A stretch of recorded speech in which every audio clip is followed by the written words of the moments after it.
আপনি কি জানেন আমাদের মনের ক্ষমতা অসীম?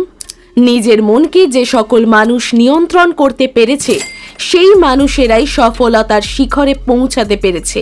কিভাবে নিজের মস্তিষ্কের ক্ষমতা বৃদ্ধি করবেন, কোনো কিছু খুব দ্রুত শিখবেন এবং এক সীমাহীন জীবন উপভোগ করবেন, সেই সম্পর্কেই জিম কুইকের লেখা বই হলো লিমিটলেস। এই বইয়ের পাওয়ারফুল পয়েন্টগুলো খুব সংক্ষেপে আপনাদের সামনে তুলে ধরব, যাতে আপনি আপনার জীবনকে বদলে ফেলতে পারেন। তাহলে চলুন শুরু করা যাক আজকের ভিডিওতে একটি লাইক দিয়ে দেখতে শুরু করুন limitless book summary in Bengali. আপনার মস্তিষ্কের ক্ষমতা বাড়ানোর জন্য লেখক এই বইয়ে একটি লিমিটলেস মডেল তুলে ধরেছেন, যা 3টি জিনিস নিয়ে গঠিত: মাইন্ডসেট, মোটিভেশন ও মেথডস। মাইন্ডসেট বা মানসিকতা। আপনার মানসিকতা আপনার জীবনের উপর অনেক বড় প্রভাব ফেলে। প্রত্যেক মানুষই তার নিজস্ব দৃষ্টিভঙ্গি অনুযায়ী এই পৃথিবীকে দেখে এবং নিজের মানসিকতা অনুযায়ী অপরকে বিচার করে। সুস্থ ও ইতিবাচক মনোভাব যেভাবে আপনাকে সাফল্যের পথে এগোতে সাহায্য করে, তেমনি নেতিবাচক মনোভাব আপনাকে এবং আপনার মস্তিষ্কের উন্নতিতেও বাধা দেয়। নিজের মস্তিষ্কের ক্ষমতা বাড়ানোর সর্বপ্রথম ধাপ হলো দৃঢ়ভাবে এটা বিশ্বাস করা যে আপনি নিজেকে উন্নত করার জন্য সর্বতোভাবে সক্ষম। মোটিভেশন বা অনুপ্রেরণা। কোনো কিছু আপনি শুরু করলেও বেশিরভাগ সময়ই হয়তো তা শেষ করে উঠতে পারেন না, কারণ কিছুদিন পর সেই কাজের প্রতি আপনার আগ্রহ কমতে থাকে। এজন্য কোনো কাজ শুরু করা এবং তাকে এগিয়ে নিয়ে চলার জন্য দরকার অনুপ্রেরণা, আর এজন্য নিজের উদ্দেশ্য সম্পর্কে সুস্পষ্ট ধারণা থাকা দরকার। তবেই আপনি সেই কাজ করার অনুপ্রেরণা পাবেন। মেথডস বা পদ্ধতি। মাইন্ডসেট ও মোটিভেশনের সাথে কোনো কাজে সাফল্য পেতে এক্ষেত্রে মস্তিষ্কের ক্ষমতা বৃদ্ধি করতে যা দরকার তা হলো মেথডস বা পদ্ধতি।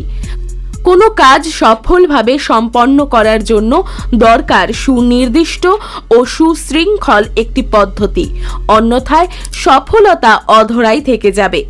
যখন মাইন্ডসেট ও মোটিভেশন মিলিত হয় তখন আপনি কোনো কাজের জন্য উদ্বুদ্ধ হয়ে ওঠেন, কিন্তু সঠিক পদ্ধতি ছাড়া তা আপনি সম্পন্ন করতে পারবেন না। যখন অনুপ্রেরণা ও পদ্ধতি মিলিত হয় তখন আপনি কাজ করতে শুরু করেন, কিন্তু সঠিক ইতিবাচক মানসিকতা ছাড়া সেই কাজ এগিয়ে নিয়ে যাওয়া সম্ভব নয়। যখন মানসিকতা ও পদ্ধতির মিলন হয় তখন আপনি কি কাজ করতে চান তা হয়তো ঠিক করতে পারেন, কিন্তু তা করার জন্য চাই অনুপ্রেরণা। অর্থাৎ এই 3টি অত্যন্ত দরকারি।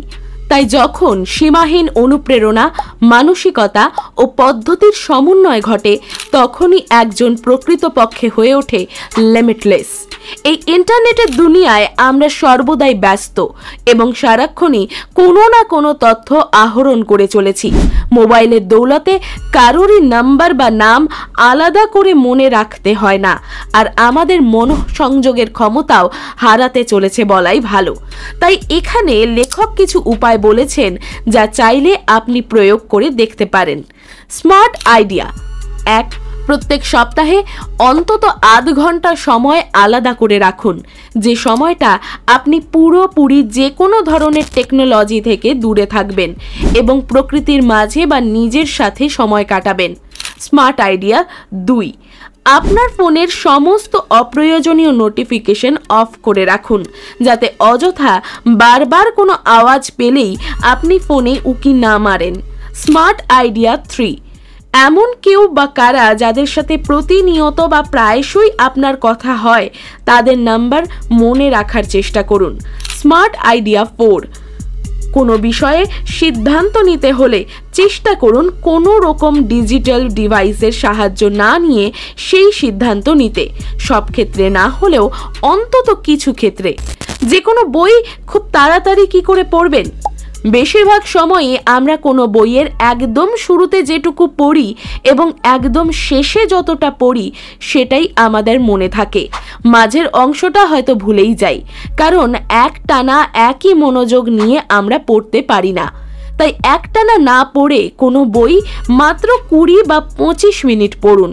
এবার বইটা বন্ধ করে লিখে ফেলার চেষ্টা করুন আপনি ওই 25 মিনিটে যা যা শিখেছেন। এরপর দ্রুত কোনো কিছু রপ্ত করার জন্য লেখক ফাস্টার পদ্ধতি উল্লেখ করেছেন, যেখানে প্রতিটি বর্ণের একটি অর্থ আছে। F for forget. কোনো কিছু পড়ার আগে আগের কোনো ধারণা ভুলে যাওয়া দরকার। কোনো কিছু শেখার সময় যদি আগেই আপনি ভেবে নেন যে এইটা তো আমি আগেই জানি, তখন ওই ধারণার কারণেই আপনি নতুন কিছু সম্পূর্ণ মনোযোগ দিয়ে শিখতে বা পড়তে পারেন না। এটাই কারণ শিশুরা কোনো বিষয় খুব তাড়াতাড়ি শিখে নেয় আর বড়রা তা পারে না। এরপরে ভুলে যাওয়া দরকার সেই সমস্ত জিনিস যা অদরকারি। হতেই পারে এই লেখা পড়তে পড়তেই আপনার মাথায় অন্য কোনো চিন্তা বা অন্য কোনো কথা মাথায় আসছে, ভুলে যান সেগুলো এবং পড়তে থাকুন। যদি খুব জরুরি কিছু মাথায় আসে তাহলে আপনি পড়ার সময় পাশে কোনো খাতা বা সাদা কাগজ রাখুন এবং তাতে সেই দরকারি কাজ বা কথাটা লিখে রাখুন এবং আবার পড়ায় মন দিন। এবং সর্বশেষ যেটা ভোলা দরকার তা হলো আপনার সীমাবদ্ধতা। আমি পড়তে পারি না বা মনে রাখতে পারি না বা পড়লেও মনে রাখতে পারবো না, এই ধরনের সমস্ত চিন্তা ভুলে যান। আপনি সব কিছুই পারবেন, সেই ক্ষমতা আপনার আগে থেকেই আছে। এ হলো অ্যাক্ট। প্রথাগত শিক্ষায় আমরা প্যাসিভ লার্নিং করি, কিন্তু শিক্ষা একটি অ্যাক্টিভ বিষয়। কোনো কিছু শেখার সবচেয়ে ভালো উপায় হলো তা করা। তাই চেষ্টা করুন যা কিছু আপনি পড়ছেন বা শিখছেন তা কিভাবে আপনি কাজে লাগাতে পারেন। এস হলো স্টেট। লার্নিং হলো স্টেট ডিপেন্ডেন্ট, অর্থাৎ আপনি কি অবস্থায় আছেন তার ওপরও নির্ভর করে আপনি কত ভালোভাবে কিছু শিখতে পারেন। আর এই অবস্থা নির্ভর করে আপনার মানসিক ও শারীরিক দুই অবস্থার ওপর। টি হলো টিচ। কোনো কিছু দ্রুত শেখার সব থেকে ভালো উপায় হলো তা অন্যকে শেখানো। কোনো কিছু এমনভাবেই পড়ুন যাতে আপনি সেটা অন্য কাউকে বোঝাতেও পারেন। ই হলো এন্টার। আমাদের সব দরকারি কাজের সময় আমরা আগে থেকেই নির্দিষ্ট করে রাখি, কিন্তু পড়ার জন্য হয়তো আলাদা কোনো সময় নির্দিষ্ট করি না, কিন্তু তা করা অবশ্যই দরকার। আর হলো রিভিউ। কোনো নতুন অংশ শুরুর আগে মনে করার চেষ্টা করুন এর আগে আপনি যতটা পড়েছেন। এরপরে যে বিষয়টি উল্লেখ করব তা হলো দ্য 7 লাইজ অফ লার্নিং। এই 7টি ভুল ধারণা হলো বুদ্ধিমত্তা নির্দিষ্ট হয়। অনেকেরই এইরকম ধারণা থাকে যে কোনো মানুষের বুদ্ধি নির্দিষ্ট হয় এবং তা অপরিবর্তনীয়, কিন্তু প্রকৃত সত্যিটা হলো আমরা যে কেউই ক্রমাগত প্রচেষ্টায় নিজেদেরকে সমৃদ্ধ করে তুলতে পারি। আমরা আমাদের মস্তিষ্কের মাত্র 10% ব্যবহার করি। বিভিন্ন সিনেমা ও সোশ্যাল মিডিয়া এবং অন্যান্য নানা উৎসের মাধ্যমেই এরকম একটা কথা বহুল প্রচলিত হয়ে আছে যে আমরা নাকি আমাদের মস্তিষ্কের মাত্র 10%ই ব্যবহার করতে সক্ষম। তার বেশি করতে পারলে আমরা কি না কি করে ফেলতাম। এটা একদমই ভুল ধারণা এবং তার সাপেক্ষে লেখক বহু তথ্যও তুলে ধরেছেন, যেমন ঘুমন্ত অবস্থাতেও আমাদের মস্তিষ্কের সমগ্র অংশ সক্রিয়তা দেখায় ইত্যাদি। ভুল করা মানেই ব্যর্থতা। Failure is the pillar of success. এই কথাটা হয়তো জানি অনেকেই, কিন্তু মন থেকে কথাটা মানি কজন? ছোট থেকেই আমাদের শিক্ষা ব্যবস্থা এবং পারিপার্শ্বিক নানা কারণে এরকম ধারণাই আমরা গড়ে তুলি যে সব ঠিক করতেই হবে। ভুল করা মানে অপরাধ, কিন্তু বাস্তবে সমস্ত ভুলই আমাদের কিছু না কিছু শেখায় এবং ভুলের মাধ্যমেই আমরা কোনো জিনিস আরও সফলভাবে শিখতে পারি। ভুল করছেন মানেই আপনি অন্তত নতুন কিছু করার চেষ্টা করছেন। জ্ঞানই হলো শক্তি, জ্ঞান কোনো শক্তি নয়। তাকে সঠিকভাবে কাজে লাগালে তবেই তা আপনার শক্তি হয়ে উঠবে। শুধুমাত্র কোনো বিষয়ে অনেক কিছু জেনে বসে থাকলে কিছুই হবার নয়। যা জানেন, যেটুকু জানেন সেটাকে কাজে লাগান। নতুন কিছু শেখা খুব শক্ত। এই ধারণার কারণেই বেশিরভাগ লোকে নিজের পরিধির বাইরে কোনো কাজ করতে ভয় পায়। তারা ভাবে ওই বিষয়ে তো আমি কিছুই জানি না, তাহলে কি করে করব, আর নতুন করে শিখবই বা কি করে। কিন্তু আপনি চাইলে সবই শিখতে পারেন। মূল মন্ত্র হলো ধারাবাহিকতা। কোনো কিছু শেখার জন্য আপনাকে অনেক সময় দিতে হবে এমনটা নয়, সামান্য সময় দিন, কিন্তু নিয়মিতভাবে ক্রমাগত প্রচেষ্টা করতে থাকুন যতদিন না সেটা শিখতে পারছেন। অন্যের সমালোচনাকে গুরুত্ব দেওয়া। আপনি যাই করুন না কেন সেই বিষয়ে সমালোচনা করার লোক থাকবেই, তাই অন্যেরা কে কি ভাবলো সেই নিয়ে অযথা চিন্তা করবেন না। এরকম নয় যে আপনি কারোর কোনো কথাই শুনবেন না। সকলের পরামর্শকে সম্মান করুন, কিন্তু নিজের সিদ্ধান্তে অবিচল থাকুন আর নিজের ওপর আস্থা রাখুন। এটা আপনার নিজের জীবনের সিদ্ধান্তের জন্য প্রযোজ্য, কিন্তু যদি আপনি আপনার নেওয়া কোনো সিদ্ধান্তের ওপর অন্য অনেকের জীবন নির্ভর করে, তবে সকলের পরামর্শকে গুরুত্ব দেবেন, সেটা আবশ্যকীয়। প্রতিভা জন্মগত হয়, প্রতিভা জন্মগত নয়। নিয়মিত অভ্যেস ও প্রচেষ্টার মাধ্যমেই যে কেউই তার মধ্যে থাকা প্রতিভার উন্মেষ ঘটাতে পারে, কারণ আমরা সকলেই কোনো না কোনো প্রতিভার অধিকারী। এরপর লেখক অনুপ্রেরণা বা মোটিভেশনের কথা বলেছেন। মোটিভেশন ইকুয়ালস টু উদ্দেশ্য ইনটু ক্ষমতা ইনটু ছোট ছোট পদক্ষেপ। নিজের উদ্দেশ্য সম্পর্কে আপনার স্পষ্ট ধারণা থাকা উচিত। কি করছি, কেন করছি এবং কিভাবে করছি, এসব সম্পর্কে যেন আপনার কাছে স্বচ্ছ ধারণা থাকে এবং যাতে সেই উদ্দেশ্য আপনি পূরণ করতে পারেন, তার জন্য উপযুক্ত ক্ষমতা থাকা দরকার এবং দরকার নিয়মিতভাবে প্রচেষ্টা। লেখক সমগ্র বই জুড়েই নানা রকম অ্যাক্রোনিম ব্যবহার করেছেন। উদ্দেশ্য সম্বন্ধে তিনি যে উপায়ের কথা বলেছেন তা হলো স্মার্ট গোল। এখানে স্মার্ট কথাটার পুরো কথা হলো এস হলো স্পেসিফিক বা নির্দিষ্ট। আপনার উদ্দেশ্য একদম নির্দিষ্ট হওয়া দরকার। যেমন আমি আজ বই পড়ব, এমন ভাবলে হবে না। ঠিক করুন যে আজ আপনি একদম নির্দিষ্টভাবে কত পাতা পড়বেন। এম হলো মেজারেবল, আপনার লক্ষ্য যেন পরিমেয় হয়। এ হলো অ্যাকশনেবল, আপনার উদ্দেশ্য পূরণের জন্য কিভাবে কাজ করবেন তা ঠিক করুন। আর হলো রিয়েলিস্টিক, আপনার লক্ষ্য আপনার পরিস্থিতি অনুযায়ী কতটা বাস্তবিক তা মাথায় রাখুন। টি হলো টাইম বেসড, লক্ষ্য পূরণের জন্য একটা সময়সীমা নির্ধারণ করা খুব দরকার। ঠিক করে ফেলুন কত দিনের মধ্যে আপনি আপনার লক্ষ্যে পৌঁছতে চান।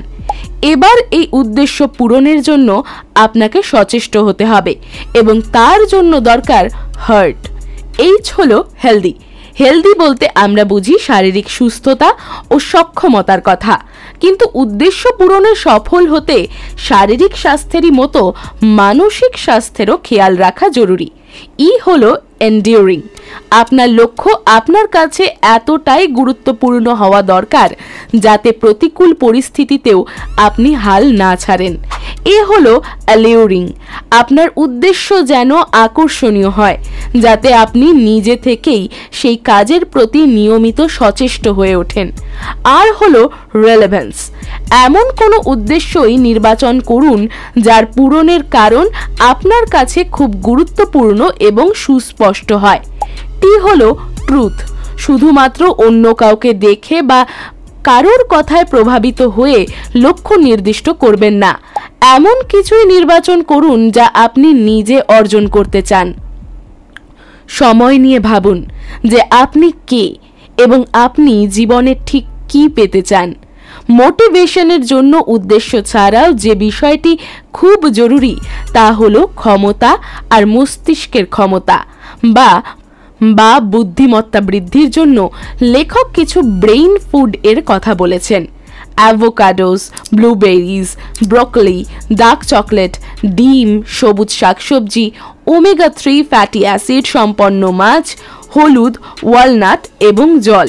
এই সমস্ত খাবার ছাড়াও মস্তিষ্কের জন্য দরকারি হলো নিয়মিত শারীরিক কসরত বা ব্যায়াম এবং অবশ্যই পরিমিত পরিমাণ ঘুম। এরপর লেখক যে উপায়ের কথা বলেছেন তা হলো কিলিং অ্যান্টস। না, পিঁপড়ে মারতে হবে না। এই অ্যান্ট হলো অটোমেটিক নেগেটিভ থটস, যা মস্তিষ্কের সমৃদ্ধির জন্য ক্ষতিকারক। আপনি নেতিবাচক চিন্তা বন্ধ করতে পারবেন না, কিন্তু চাইলেই আপনি তাকে ইতিবাচক চিন্তা দ্বারা প্রতিস্থাপিত করতে পারেন, যার জন্য দরকার অভ্যেস। এই সম্বন্ধে আগেই আলোচনা করেছিলাম। এছাড়াও দরকার পরিষ্কার পরিচ্ছন্ন পরিবেশ এবং এমন লোকজনের সঙ্গ যারা ইতিবাচক। আপনি যদি নিয়মিত এরকম লোকেদের সাথেই ওঠা বসা করেন যারা নেতিবাচক মনোভাব সম্পন্ন, তাহলে আপনার উন্নতি সম্ভব নয়। এছাড়াও সমস্ত উদ্বিগ্নতা দূরে রাখুন এবং সময়ের সাথে সাথে নতুন কিছু না কিছু শিখতে থাকুন এবং সময় করে নিজের মনকে বিশ্রামও দিন। এর পরের ধাপ হলো নিয়মিতভাবে ছোট ছোট পদক্ষেপ নেওয়া। লেখক এখানে ডক্টর BJ ফগ এবং ফগ বিহেভিয়ার মডেলের কথা বলেছেন। এই মডেল অনুযায়ী মোটিভেশন বা অনুপ্রেরণার কারণগুলি হলো প্লেজার অর পেইন অর্থাৎ আনন্দ বা দুঃখ, হোপ অর ফিয়ার অর্থাৎ আশা বা ভয়, এবং সামাজিক গ্রহণযোগ্যতা।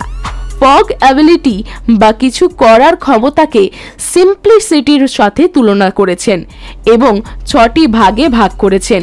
পয়েন্ট 1, সময়। যখন কোনো কাজ করার পর্যাপ্ত সময় আমাদের হাতে থাকে তখন সেই কাজকে আমরা সহজ বলেই মনে করি। পয়েন্ট 2, টাকা। যে কাজের ক্ষেত্রে আর্থিক সংকুলান দেখা দেয় তাকে আমরা সহজ মনে করি না। পয়েন্ট 3, শারীরিক শ্রম। যে কাজে শ্রম কম লাগে তাকেও আমরা সহজ বলেই ধরি। পয়েন্ট 4, চিন্তার শ্রম। যে কাজে প্রচুর মাথা খাটাতে হয় সেখানে আমরা কাজটা কঠিন বলে এড়িয়ে যাই। পয়েন্ট 5, সামাজিক বিচ্যুতি। এটা পূর্বে আলোচিত সামাজিক গ্রহণযোগ্যতার মতোই কাজ করে। পয়েন্ট 6, নিয়মিত রুটিনের বাইরে কোনো কাজ করতে হলে সেটাও আমরা সহজ বলে মনে করি না। এরপর লেখক অভ্যাস গঠনের জন্য যে অ্যাক্রোনিম ব্যবহার করেছেন তা হলো উইন। W হলো ওয়ান্ট। আপনি যে কোনো বিষয়ে অভ্যেস তখনই করে তুলতে পারবেন যখন আপনি নিশ্চিতভাবে জানবেন যে আপনি সেটা অতি অবশ্যই চান। I হলো ইননেট। আপনি যে অভ্যেস গড়ে তুলতে চান তা যদি আপনার সহজাত প্রবৃত্তির সাথে সামঞ্জস্যপূর্ণ হয় তবে তা গড়ে তোলা সহজ হবে। N হলো নাও। এখনই করুন। অভ্যেস গড়ে তোলা শুরু করুন, একটুও দেরি না করে। এরপর লেখক বলেছেন ফ্লো এর বিষয়ে। ফ্লো হলো সেই বিশেষ অবস্থা যে সময়ে আমরা কোনো কাজ সম্পূর্ণ মগ্ন হয়ে যাই এবং সেটা করি এবং সময় কোথা দিয়ে চলে যায় তা বোঝাই যায় না। এই অবস্থায় কোনো কাজ করার সময় মনেই হয় না যে কাজটার জন্য আমাদের আলাদা করে কোনো পরিশ্রম করতে হচ্ছে। আর এই অবস্থায় পৌঁছানোর জন্য লেখক যে উপায়গুলি বলেছেন সেগুলো হলো 1, সমস্ত ডিস্ট্রাকশনকে দূরে রাখা। 2, আলাদা করে নিজেকে সময় দেওয়া এবং কোনো কাজের জন্য পর্যাপ্ত সময় রাখা। 3, এমন কিছু করা যা করতে আপনি ভালোবাসেন। 4, নিজের লক্ষ্য সম্পর্কে সুস্পষ্ট ধারণা রাখুন। সামান্য হলেও নিজেকে চ্যালেঞ্জ করুন। এর পরবর্তীতে লেখক বিভিন্ন তথ্য তুলে ধরেছেন এবং ফোকাস ও কিভাবে দ্রুত পড়বেন ও স্মৃতিশক্তি কিভাবে বাড়াবেন সেই বিষয়ে নানা উপায়ের কথা বলেছেন। যদিও বইটি অত্যধিক পরিসংখ্যান সম্বলিত হওয়ায় পড়ে বুঝতে একটু কঠিন মনে হতে পারে, তাই আমরা খুব সহজ করে আপনার সামনে উপস্থাপন করার চেষ্টা করছি যাতে আপনি সম্পূর্ণ বই না পড়েও পুরো বিষয়গুলো জানতে পারেন। ভিডিওটি কেমন লাগলো আমাদের অবশ্যই জানাবেন। মনে রাখবেন, আপনার করা একটি মূল্যবান কমেন্ট আমাদের নতুন ভিডিও বানাতে ভীষণভাবে মোটিভেটেড করে। ভালো থাকবেন, সুস্থ থাকবেন।